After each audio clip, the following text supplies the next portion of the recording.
I sensed something was wrong the instant the phone went silent. Not because of the absence of sound. Silence had grown familiar in our home, but because of the heavy numbness that settled in my chest as I stared at her name on the screen. Lena. My wife. The woman I had loved for 12 years.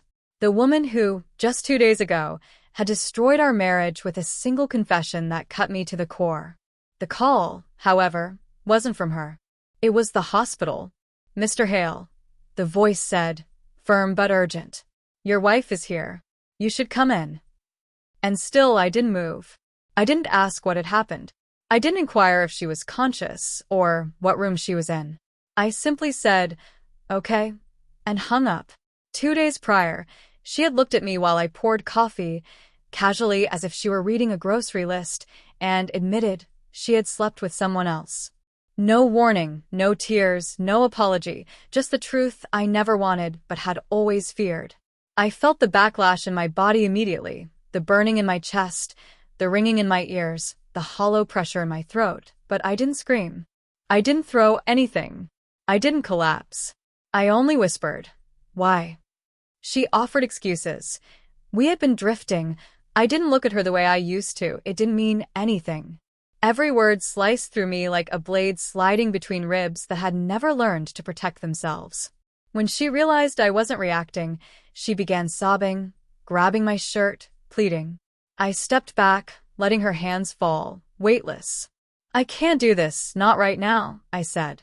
That night and the next I slept on the couch, and we didn't speak again. So when the hospital called, all I felt was exhaustion. I didn't go. I didn't text. I didn't ask questions. Not until the doctor called again an hour later, voice strained. Mr. Hale, I really think you should come. There's something you need to know. The drive felt unreal, like the city moved around me while I stayed frozen in time. My mind kept replaying her betrayal over and over, each memory cutting deeper. The moment I stepped into the hospital, the sharp smell of disinfectant and metal hit me. At the front desk, a nurse looked up. You're here for Lena Hale? My throat tightened. I nodded, and she led me down a long hallway under buzzing fluorescent lights. Every step felt heavier than the last. The doctor waited outside a room. He was older, perhaps in his early 60s, with tired eyes and a clipboard clutched like a weight. Mr. Hale, he began gently, your wife had a seizure at work. She collapsed in the lobby. My stomach twisted. Is she okay? I asked. She's stable now, he replied. The seizure seems to have been triggered by extreme emotional stress. Her coworkers said she had been crying all morning, saying she ruined her marriage, unsure how to fix it. My chest tightened. For a moment, I felt a flicker of guilt, but it was quickly swallowed by the memory of her confession. The doctor's expression shifted. There's more. Imaging revealed a lesion on her temporal lobe. It's been growing for some time. It may be benign, but it could also affect her emotions, impulsivity, and behavior. I stared at him. Are you saying something in her brain might have caused this? It's possible, he said softly. We won't know until further tests, but if she's been acting differently lately, this could be part of it. My knees nearly gave out. Yes, she had been different, short-tempered, restless, unpredictable in her affection, crying for reasons she couldn't explain. I had blamed stress, fatigue, or boredom, never imagining it could be a neurological change beyond her control. For the first time since her confession, confusion broke through my armor. She's awake, the doctor added, placing a hand on my arm. She's asking for you.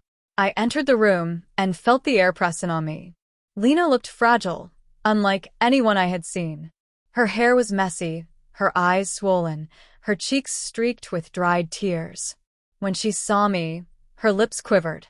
You came, she whispered. For a moment, she was herself again, not the woman who had shattered me. I didn't respond. She reached out with a trembling hand, but didn't touch me. I'm sorry. I was lost. I didn't know why. Everything went wrong. I ruined us. Her voice cracked, fragile as glass. I wanted to tell her I knew about the lesion, to understand what any of this meant, but I also wanted to scream, to ask if the lesion made her choose him, or if that was her alone. Instead, I stayed silent. The room was thick with quiet. She wiped her eyes, her breathing shaky. Do you still love me? The question hit harder than any betrayal. I did love her.